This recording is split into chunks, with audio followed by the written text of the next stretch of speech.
Thank you very much, Melissa. Thank you very much, Kate. And let's go ahead and get into our session, what we're going to be looking at today. There's no doubt decodable readers are an important part of phonics instruction and practice. In fact, research demonstrates that the texts we use in phonics lessons have a powerful effect on how students attack words.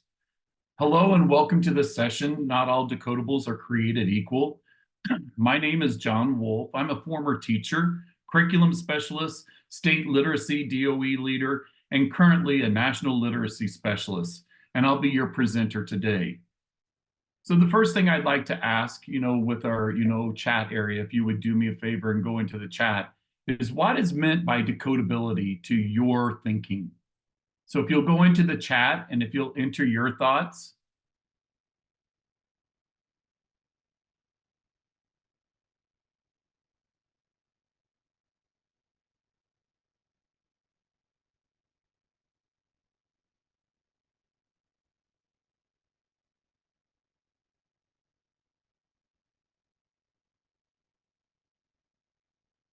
So I see a few people, the ability to recognize words with the accuracy, words that, can be read based upon the phonics, patterns being learned, able to sound out to read correctly, able to segment and blend sounds with automaticity, ability to access meaning. Text students can navigate and decode on their own. Decodability means the ability to use the phonetic patterns to correctly read words, ability to use explicit skills targeted, and being able to read words correctly. I appreciate all your thoughts. And, the big thing about it is we're all on the same boat and we're going to be, going through. But today what I'm going to do, I'm going to walk through, what decodability means and what decodability looks like and what new decodable text is going to be going to as we move forward, with our science of reading as well. So when I look at this, some people think decodable books must be 100% decodable. And that's meaning, that sound, spelling, phonics skills, decoding only. But let's take a look at what, this looks like and sounds like. And if you'll do me a favor, if you'll read along with me, and then I'm going to discuss how you feel about this type of text. So I'm looking here. Tim hit it. It did go on a lip. Tim did get it. So give me an idea. What are your thoughts about this type of decodable text? Go over to the chat and enter what you're thinking. Tim hit it. It did go on a lip. Tim did get it. I see someone saying, that's boring. I agree. It doesn't make sense. What is it? Excellent. We don't really know what that really looks like. Focus skill is short I, most definitely. It does not sound like the spoken language. I sure hope the pictures can help. Unfortunately, there's no pictures with this one, Carrie. And then no pictures or connection. What is it? Easy for my firsties, sound out, but boring. Simple CVC words, no comprehension possible. Not interesting, very little meaning. The language is choppy, most definitely. So the first part I want to talk about here is we can figure out what that target skill, just like some of the individuals in the chat box said, but there's not much meaning. We don't know what Tim hit.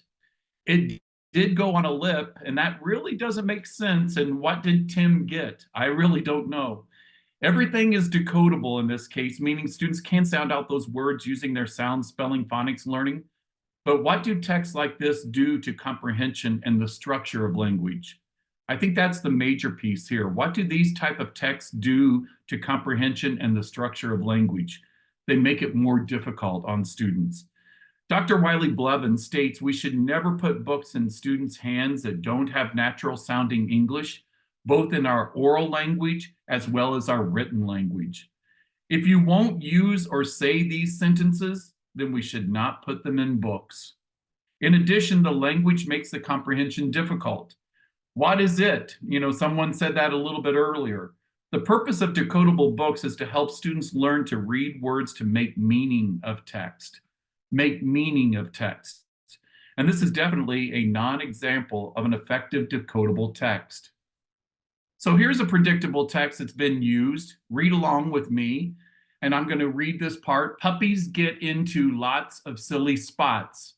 2 puppies are in the boots. Puppies get into lots of silly spots. 3 puppies are in the flowers. What would the next page say, would you think? Go over to the chat. What do you think the next page might say?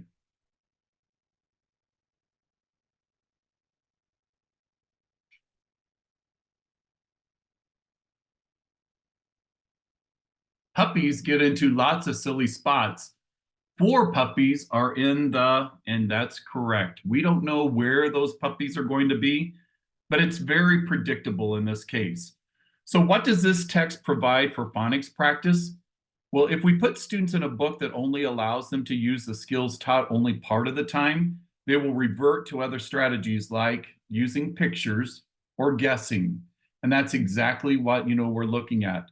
In this example, students can decode only the words underlined and only know the irregular high frequency words circled from the previous phonics skills they have been taught up to this point. The other words, they don't know how to attack. So this is going to be one of those critical pieces as we go along.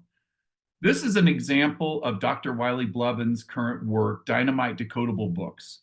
Note that students can decode all the words that are underlined and have introduced to the irregular high frequency words that are circled. So when I'm looking at this particular story, Nat taps cat, tap, tap, tap. Now cat cannot nap. So in this case, we know that they're working on the short A. They're working on that, student skill that's going to be, taught with that decoding. But also we know that decodable books can help foster the habits we want students to use in early reading and beyond. So what does it mean to decode? Decodability means the printed code is turned into spoken language. This can be accomplished in a variety of ways: by sounding out a new word, retrieving a known word from memory, or considering word parts and context as we go through. So what does it mean to decode? In education, the term decoding is narrowly defined. Education programs typically connect decodability to phonics. The requirement of decodability came around the year 2000 from California and Texas because they set the percentage of decodability in requirements. Some researchers connect decodability to accountability. Nell Duke, a literacy researcher at the University of Michigan, conducted a virtual presentation where she defined decodability as all the words we have pre-taught, including all the skills and words. Therefore, we need to define what we mean by decodability to confirm what we know and what we mean is accountable, connected to previously taught skills. And that's that accountability with that decodability as well. Now, when I'm looking at, how decodable should a text be, this word means many things to different people. To decode means to take a coded print message and turn it into spoken language. And this can be accomplished by sounding out a new word or retrieving a known word from memory, or even considering word parts and context. Often in education, educators connect the word decodable with phonics.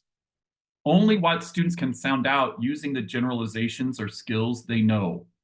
Recently, though, researchers are beginning to connect decodability to accountability and previously taught skills. Accountability means we take into our account not just what we can decode, sound spelling skills, but also the irregular high-frequency words previously taught, as well as any other story words previously taught. The key is we need to think about the language being used around the word decodability.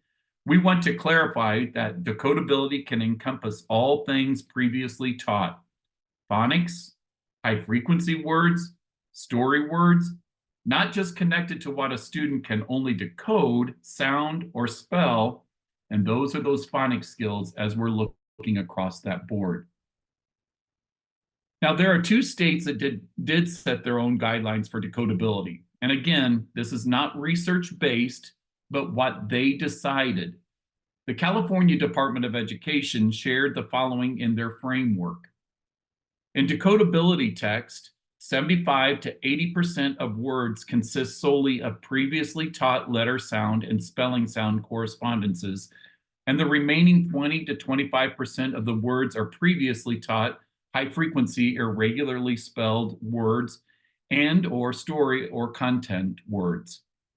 Texas was the other state, and they originally claimed that only 51%, but then reconsidered after help of Isabel Beck, where they took it to 80% at that point. Regardless, books should not be 100% decodable sound spelling. Where we may want to refocus, our attention is on the fact that a book doesn't need to be 100% decodable, sound spelling phonics skills only, but more about 100% accountable. Includes what we can decode as well as those high frequency words and story words across the board. So on the screen right now, there is no research that specifies a percent of decodability.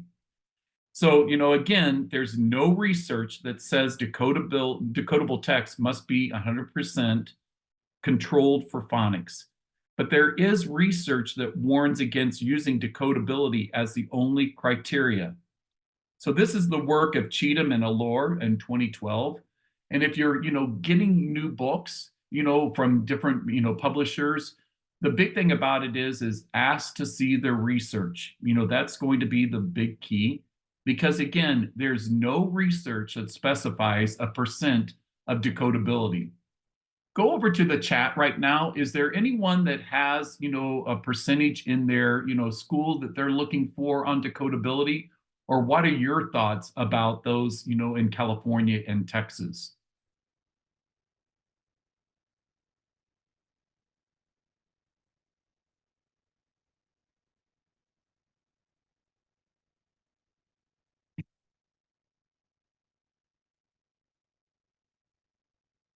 Looking over in the chat to see if anyone has popped anything in.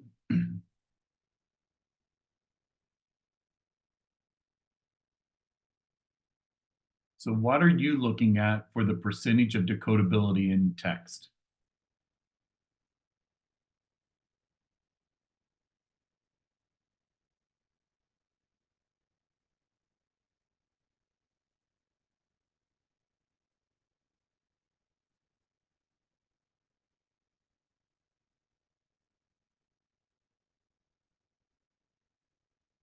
Kate or Melissa, have you seen anyone put anything in the chat box there? There is 80 to 90%, around 80 to 90%. I feel like in Pennsylvania, we refer to the 80%. I see another 80%. I think it should be higher decodability. I see someone mention that.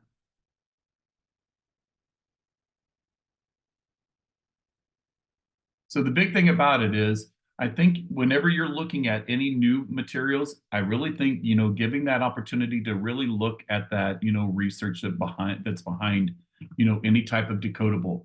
Can you define what you mean by accountability with story words? So you might have a few words that you might need to pre-teach, to be able to give the students an understanding. Again, we want to use real English instead of just, having, kind of like what we were talking about earlier about it. We want to make sure that, that the story actually makes sense. And Rachel, we're going to go into that as we go through our session as well. So there is research that warns us about using decodability as the only criteria for early readers. So state adoption criteria allow these texts to have some irregular high frequency words and story words to make engaging stories that make sense and sound like English. This is the research from Becoming a Nation of Readers. And some of you probably have had an opportunity to read that. The quality of text used with our early readers matter. And imagine our multilingual learners even trying to learn reading with texts that don't use regular English sentences, structures, and common vocabulary as they go through. So when I'm looking at that particular piece, here I'm seeing, when I'm considering my early readers, I want the text to be 100% accountable. As they get older, the text can be less. So the big thing about it is we want to make sure that sentence, structure does make sense, and it does provide that English language as we're going through as well. So now when I'm looking at some of that research, Jewell and Roper Schneider, of 1985 describes effects of text versus instruction. When we're looking at some of this research, certain words require strategies, and sometimes sounding out words with some other ways form, from these habits are created. And sometimes, students start building on that, they look at the word, but they want to see the picture. The text is more important than the instruction provided, hence that the impact decodable readers can only have on early readers. And research by Jewell, Roper, Schneider, and Blevins have shown that the type of text we give students to practice early on has a far greater influence over students' word reading strategies than what we do instructionally. It also improves their ability to read new decodable words, spell words, and increase their motivation to read. So not only do we have that decodable, but we also want to have that decoding, but also that encoding, giving that opportunity to see both. So when I'm looking over at the side, can you define what you mean by accountability with story words? We're going to look into that as we go. And then when I'm considering my early readers, I want the text to be 100% accountable. As they get older, the text can be less. Now, as I'm going into this next part, with the language and understanding, the texts we use in phonics lessons have a powerful effect on how students attack words while reading. In essence, the words determine how students must access them and affect the habits students develop in reading new words. Using decodable text consistently encourages the sound out of words, which is a more reliable strategy than using picture or content clues and guessing. In order to build language and understanding, it is important that teachers advocate for consistency in providing daily instruction of that phonics, prior to being able to tie it to text. But even that modeling, giving them that opportunity to see the words in action with that spelling pattern, blending with those letters, and then practice, with that text or practice with those words prior to actually, putting it into practice. And then writing, looking at that encoding that actually ties it to that particular part. So as I'm looking at that particular piece, I'm going to be going into, the types of words in decodable readers. Dr. Wiley Blevins recommends that in decodable text, about 75 to 80% of the words consist solely of previously taught letter sound and spelling sound correspondence, and the remaining 20 to 25% of the words are previously taught high frequency, irregularly spelled words, and story or content words. So when I'm looking at content words, it might be a limited amount, but the big thing about it is when we're looking at content words, it's helping to make meaning. And those might be some words that we might use in our discussion as far as prior teaching some vocabulary, but giving the students that opportunity to see the other words in context in that decodability as we move forward with that particular part. Now, as I'm looking at, the next piece, as I'm going through, again, it's that high frequency, irregularly spelled words, those story or content words that are going to make a difference for some of our students. And again, it's that pattern and going back and making sure that you have that opportunity to see that in action, but also consistently looking at previously taught skills and building it from that particular part. Now, when I'm looking at that criteria for creating controlled decodable text, I'm looking at multiple different facets here. And Becoming a Nation of Readers in 1985 stated that a high quality decodable text should be instructive, comprehensible, and engaging.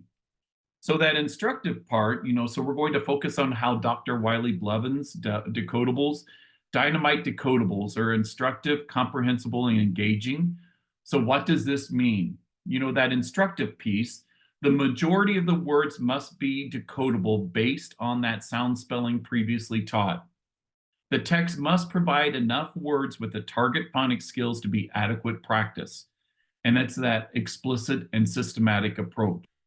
So again, I'm looking back at that instructive piece. The majority of the words must be decodable based on sound spelling previously taught. So I'm currently teaching it, or it could be some of the words that we're working on currently or in the past, making sure that we have that opportunity to see that sound spelling and making sure that we don't have any type of decay. We also have that comprehensible piece. It's going to be so critically important. The text must make sense. It must have that natural sounding English text pattern and have a story that makes sense or content worth, talking about, and giving those students that opportunity to talk about it with that spoken and written opportunities. Instruction should always involve comprehension work with the text as well. Words must be derived primarily from a child's speaking and listening vocabulary as we go through. When I look at the next part, with that piece, that engaging, the text must be enjoyable for the reader or worthy of discussion. Decodable text should contribute to building background knowledge and vocabulary in text that the student actually want to read. And we want the children to go back to this particular story multiple times, because again, when texts are engaging, students want to revisit them for what? It's promoting fluency as well. And then the engaging text also provide more opportunities for the students to write and talk about the text. So not only will they be talking about the text, but also having an opportunity to put it to practice with their spelling, with that encoding, giving them that opportunity to see that, spelling pattern in action. So that instructive piece, in evaluating your resources with a critical eye, you want to ensure that they offer explicit systematic lesson structures that include, clear routines. Again, students want predictability, teachers want predictability. But when we look at those routines, we want to make sure that those are in place for our students to have a successful understanding. And then ample practice with that new target skill. We want children to have that opportunity to see it in action, not only in their instruction, but also going back and having a cumulative review, making sure you're going back to see those skills that we've taught previously in action, and also seeing the words again multiple times throughout a series of text. So that spiral review of previously taught text is always going to be critical when we start looking at decodables, giving the students that opportunity to see it in action from the very beginning, but going back to it multiple times. And that complexity that builds as you work with your students, from simple to more complex skills across the board. So when I look at that comprehensible story and content vocabulary, what does it comprehensible and instructive mean? Decodable should include words that apply current and previously taught phonics skills and high frequency words. This is not only providing a spiral review of previous taught skills and supporting, in this case, building fluency across the board. So again, when I'm looking at this particular text, some of the words in this particular case, anything that's in yellow, those are current target skills that we're working on in our phonics. And if you notice, that's that E sound. I will not feed this little bee. She will eat from the sweet flower.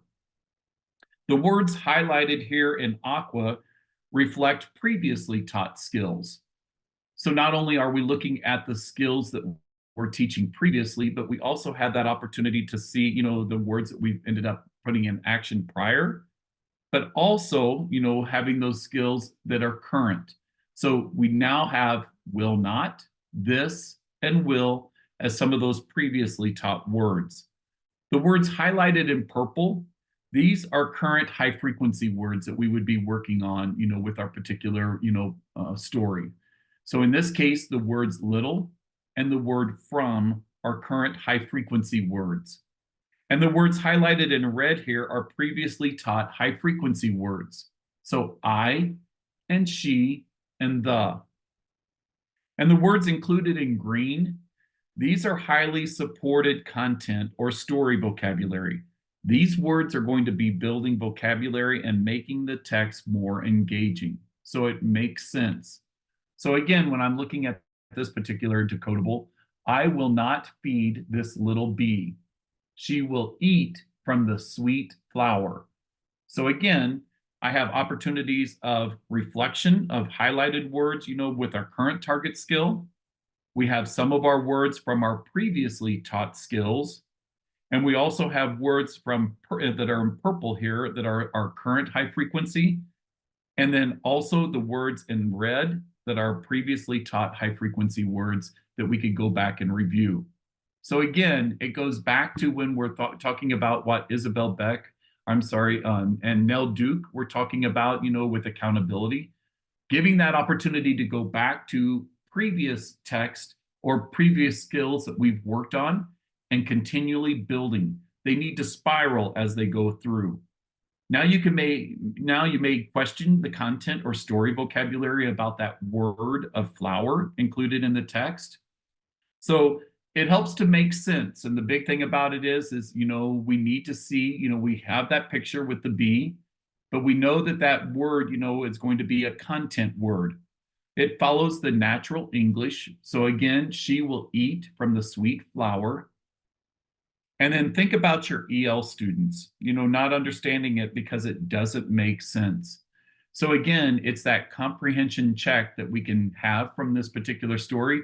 So again, it's a decodable, looking at previous skills, current skills, previous high frequency, current high frequency, but also a story that has that real English, that natural English understanding, but then also, providing a story where the children can actually have a comprehension check instead of, he hit it, it fell on the lip.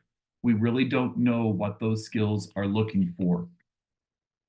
So when I'm looking at scaffolding towards authentic text, I'm thinking of how this might look.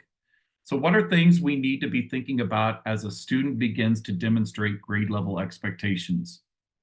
So the goal is for K1 students to practice and apply basic phonics skills in decodable text in order to master those skills to fluency. So again, I'm teaching, those skills in my phonics lesson. And then from teaching those skills in my phonics lessons, I want to make sure that I have an opportunity to put it into authentic text, giving students that opportunity to apply that skill, seeing how those words work within that authentic text. By the end of second grade, I'm starting to think about, all text should be considered decodable. So an intentional transition from decodable text to less controlled text. However, for older students who are still striving to master basic phonics skills, providing that intentional practice opportunities based on their phonics knowledge gaps would be beneficial. So again, what I'm saying here, by the end of second grade, all text should be considered decodable. However, for older students who are striving to master basic phonics skills, providing intentional practice opportunities based on their phonics knowledge gaps would be beneficial. And we really need to focus on those knowledge gaps on their phonics skills as we go through. Some students naturally begin to self-wean. So, we want students, that have those skills mastered. Students should spend more time in other types of text. So not only should we have those decodables, but we also should have building knowledge books, giving the students that opportunity to see text in multiple different avenues. So again, when I think of Scarborough's reading rope, not only do we have those decodables that are critically important, but we also have that vocabulary, that, reading, that knowledge, that comprehension that's so critically important in the second part of the rope. And I always think in my mind, if I'm bungee jumping, do I only want that particular part of the rope that's only looking at the word part? Or do I want a full rope that's going to hold me as a reader? So that's going to be the critical part. It's going to be that self-weaning, but also giving that opportunity to see both types of text. But again, our phonics is tied directly to that decodable. So once skills are mastered, students should start spending more time in other text as well. So when I'm looking at this particular part here, however, students should continue to read decodable text during phonics lessons to aid in decoding and building fluency and spelling. So what I'm going to say here, Many learning issues can be resolved by examining your program's fluency DNA. When I'm looking at, your particular part, no matter when we're working on our spelling patterns or our phonics patterns, giving students that opportunity to actually put it to practice, not only within decodable text, but also possibly decodable passages, giving students that opportunity to see it in action to aid that decoding, building fluency, and spelling. So when I'm looking at those early readers, we're seeing it, from our phonics straight to that decodable text. But as I'm looking up the grades, I'm wanting to see that word study, or that phonics instruction that's going to be so critically important, but also giving those students that opportunity to see text not only in, the meaning level, but also that practice, but also giving them that opportunity to see the words in action within a text as well.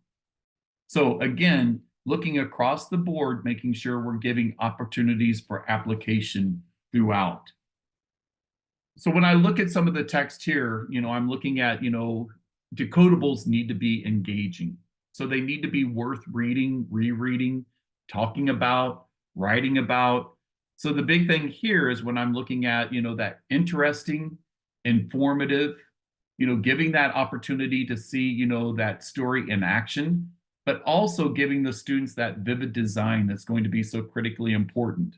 And again, we want books, decodables in our hands that are worth reading, worth rereading to build fluency, and then text that's worth talking about, but also seeing an opportunity to write about it as we go through.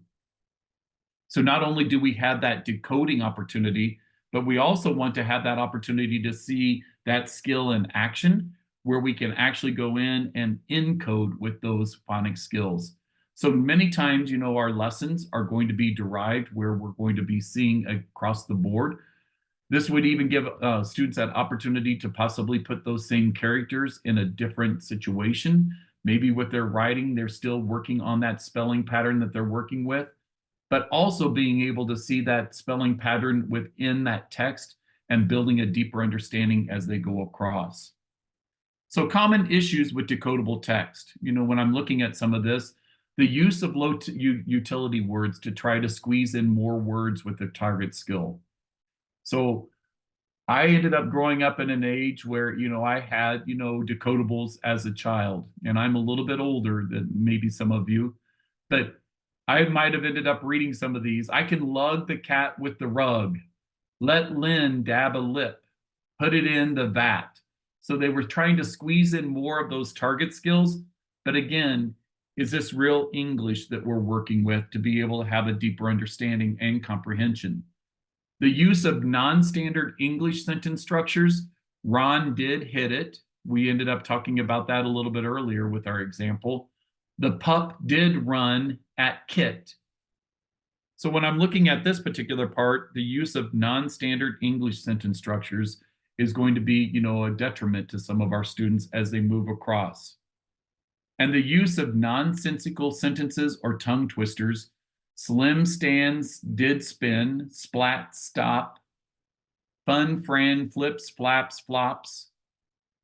When we're looking at nonsensical sentences or tongue twisters, can we build meaning from these as we're going across also? Building that comprehension and making sure that the students have a strong understanding of what they're reading as we move up the pattern as well. And when we look at the use of too many easy reference or pronouns instead of specific concrete words, making the meaning difficult to figure out. So when I look at this, she did not see it, but she did kick it. Propositional density in this case. I'm not sure what, it is, but, I know that she did kick it. It gives me some ideas of possibly what it could be. But then I'm looking at, again, making sure that, those common issues with decodable text, giving the students that opportunity to see it in action with that comprehension is going to be so critically important as we move through. Again, that's something that I would take time to look at my, phonics instruction as far as your decodables that you currently have. making sure that those have an opportunity to be able to answer and look at multiple different opportunities with comprehension. So when I look at some of those common issues with decodable text, using too simple language to explain scientific concepts due to phonics, constraints. So here, the sun will make plants rise. And then when I'm looking at using odd names to get more decodable words in a story, Ben had Mim, Tam had the pup. Again, these are words that we can sound out, but again, is this true English that we're looking at as well? Are we only looking at spelling pattern with that decodable text? And avoiding the word the most common word in English, those are one of those words that, we need to teach, and making sure that we have that opportunity to put it into practice. So some of our decodables, leave out that particular piece as well. So when I'm looking at some of those, common issues with decodable text, I'm going to go over to the chat. What are some common issues that you have found with decodable text that you use in your schools currently?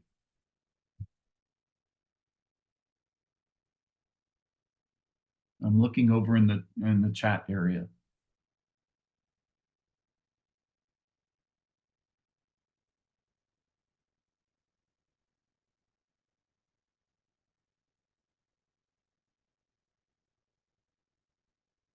So what are some common issues that you are finding with decodable text that you're working with? They're oddly written and don't always make sense. They're usually pretty dull and boring. Definitely not real names. Tim and Tam, for example. Tam always seems like she's always part of that, particular part. Boring stories, not conversational, language. And again, that's that real true English. As a dyslexia therapist, I have seen the same as you have mentioned. Students do not want to read them because they are boring. And so the big thing about it is giving the students that opportunity to see real text in action. The stories are not typical for real life activities for kids.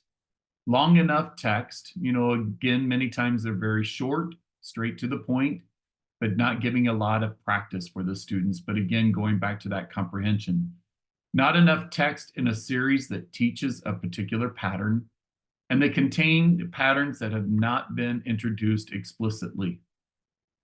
And I see someone giving us a thumbs up on what that particular part. So when I'm looking again, we want to make sure again that they're looking at opportunities. Here I saw another one, not engaging, especially for older struggling students. And again, we need to make sure that they're developmentally appropriate also. So sometimes our older students that are looking at some of the decodables, it's really kind of a struggle for them as far as the type of text that they're in and looking at that. The lack of comprehension, as it is often so repetitive. And you many times do not have an opportunity to have comprehension built in. It seems to be a missing link for many reading programs. The program really should include this component, most definitely.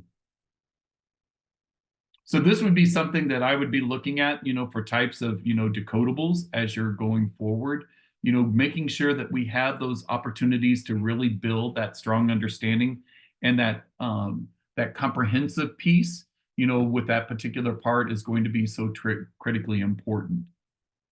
So I'm going to go a little bit further into our session here. When I'm looking at it, Wiley Blevins has ended up developing, a new set of decodables. They're called dynamite decodables. And teachers have a teacher card that provides that explicit instruction as they go through each, particular title. So what those, particular decodables do now with Dr. Wiley Blevins' work of dynamite decodables, they build phonemic awareness. So they're going to be modeling that oral segmenting and practice. And then they model substituting sounds as well. So we always start with some kind of phonemic awareness to kind of warm up our students to be able to have that sound representation immediately. Following that sound, we move into what we call that phonics skill, that introduction of that phonics skill. So again, we don't leave anything to, chance. It's really looking at that explicit instruction across the board. So again, we're modeling articulation. You also need to have that handwriting practice that goes along with that, phonics skill built into the lesson. And then the blending and that corrective feedback is going to be so critically important. Many of our students need that corrective feedback to be able to stay on target with that skill as they're moving across and not, reverting back to guessing, if you want to say. And then the introduction of high frequency words with a routine, some type of routine. And again, with Dr. Wiley Blevins' work, he's using more of that read, spell, write, giving those students that opportunity to see it in action, but also reading it, spelling it, and writing it. Giving that opportunity to have multimodal is going to be so critically important. And again, when we're looking at those, students that need that additional support, and again, it could be for all students, but really for those kids that are struggling, it's going to be so critically important for our students to see it in action across the board. Because again, if we're looking at words that, have previous skills, we want to make sure that we put it into action, but also have opportunities to continually practice it as well. And then also reading accountable text. So we start out by building that phonemic awareness. We work into that phonics, skill that we're working on, but we also want to tie in those high frequency words that are going to be so critically important to make sure that the students have control of. And then going from that part, reading the accountable text. So we've already learned the skill, but now we're going to be seeing it in action. So introducing the book is going to be critically important, model blending from that particular piece, but then also deepening comprehension. So it needs to be a comprehensive type of text, giving the students that opportunity to see a story in action. Even with our decodables, we're building learners across and we're building comprehension and skills. So I'm thinking of Scarborough's reading rope, and many times our decodables are not moving to that comprehensive piece. Building that comprehension is going to be so critically important across the board, but also transferring it to writing, giving students that opportunity to have that multimodal, not only with that decoding, but also that encoding that's going to be so important as they move across. And then that EL support built in, within each of the lessons, you need to have that additional support. And many times our EL supports are good for all learners as well. Many times our strugglers are having difficulty with the English language as well. So multiple times, having that opportunity to see it in action, but also giving real natural English language is going to be critical for all learners. And then within the text that, Wiley has built with these dynamite decodables, inside the front cover and on the back cover, they add support for the learners. So the big thing about it is giving the students that opportunity to see all of the different opportunities within comprehension that are going to be critically important for them to have a deep understanding as well. So within these texts also, decodables need to be involving families. And so, looking at your resources with a critical eye in this particular part, it's going to be that take home, that opportunity to have that opportunity to build that knowledge at home as well, but also having that opportunity to see if, those students can build that skill at home with their parents or guardians in this case. So take home books, build skills. It also builds that confidence of that learner across the board, but it also supports students in giving them that opportunity to see that in action, but also having that opportunity to see, how that spelling pattern is into language, but also providing that opportunity to see how a sentence is built as well. Building home library is so critically important for our students because many times they don't have opportunities. And with what Dr. Wiley Blevins has created with his dynamite decodables, not only do you have that opportunity to build that decodable within the classroom, but also, taking home a book, that the same book that they're reading, an opportunity to build their home library with books that they have control of, but also books that they can actually reread multiple times for that fluency.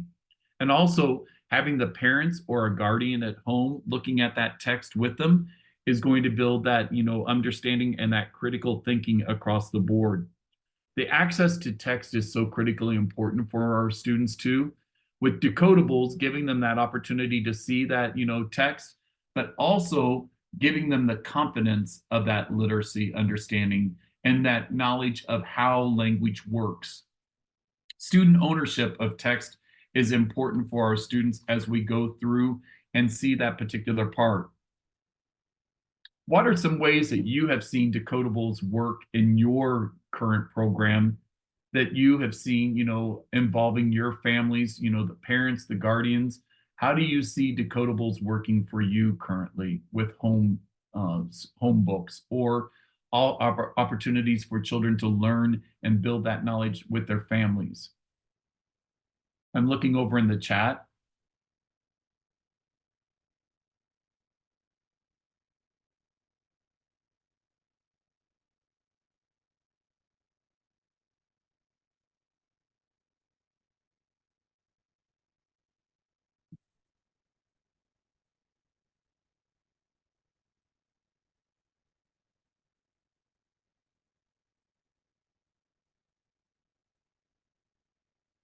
So what ways have you seen, your current decodables working with parent homeschool involvement?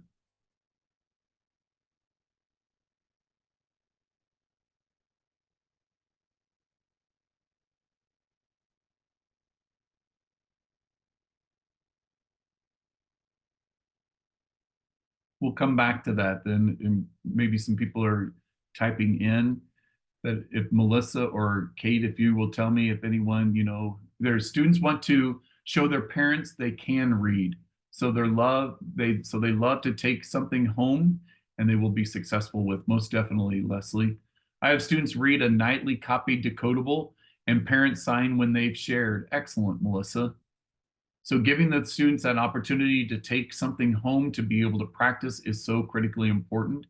And then accountability that goes along with that as well. So having the parents share to sign it after they've ended up sharing it is a critical way for, building that knowledge across the board. So again, having the opportunity to see it in action and being able to put it into to practice. So when I'm looking at, supporting teachers, making sure that, you have that in place. So again, that, targeted instruction, that modeling and scaffolding is so critically important as we go across. And with what Wiley Blevins is working on now with his, current materials, is giving them the opportunity to be able to see all of those pieces in action from the phonemic piece all the way up into where we're writing, but also having that opportunity to share those types of books with their students, but also having it where it scaffolds. That's the most important piece as well. So not only is it that targeted instruction, but we also need to see that scaffolding so we can see that spiral that moves throughout the instruction. So not only do we see it in, that early case, but we also need to see all of the words in action as we go through. So I see another individual I'm working with, Reading Simplified by Marnie Ginsburg. And there are excellent decodable readers, and it is a systematic in the approach as well. Teaching it from, the skill, but also having that comprehensive spiral that's going back and teaching those skills across. Parents like to see what types of text to use at home with their students. It helps them understand what they can do to help their children become better readers and builds a more positive relationship towards becoming better readers as well. So when I'm going into our next part here, involving those students is so critically looking at your resources with a critical eye.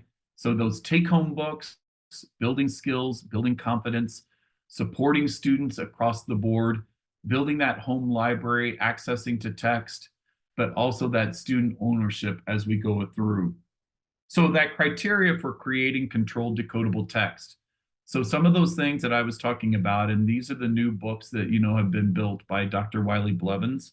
So they need to be instructive. And when I'm looking back at some of this review criteria for creating that controlled decodable text, instructive, we're looking at the majority of the words must be decodable based on sound spelling previously taught.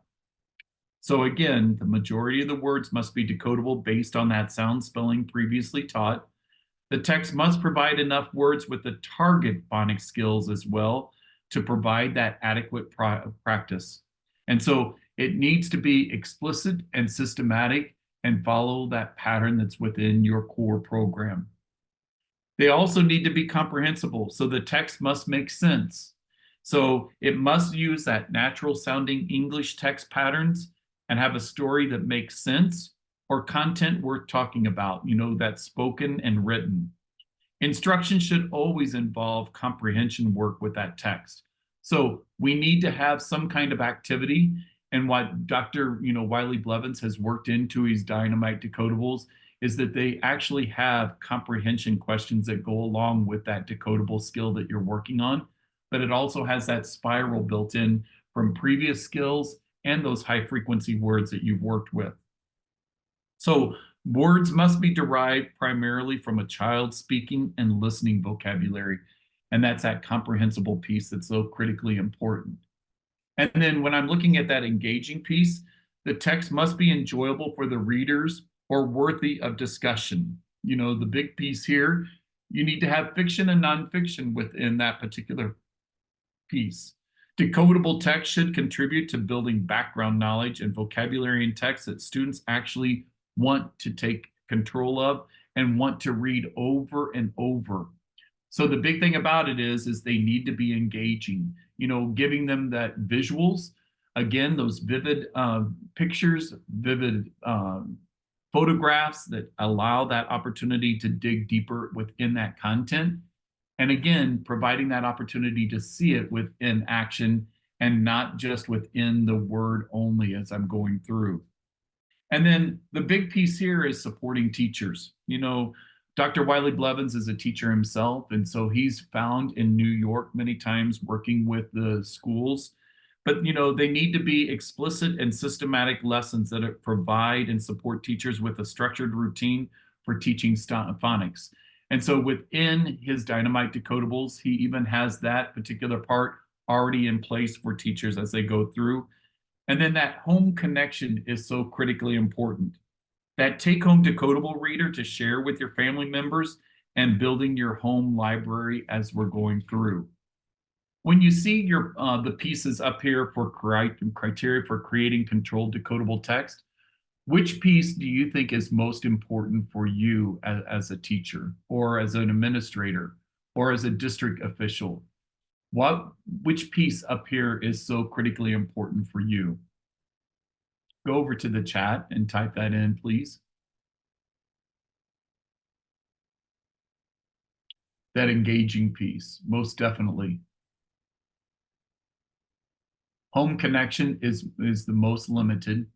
So again, giving that opportunity to have some kind of home take-home book is so critically important, and that's what Wiley is working with as well within his decodables. That home connection, again, it's so powerful.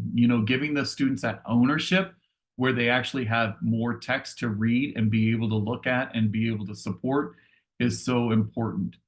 Engaging is so critically important. When I'm looking at, different types of, decodables, the big thing about it is I see that that's so important, with our students.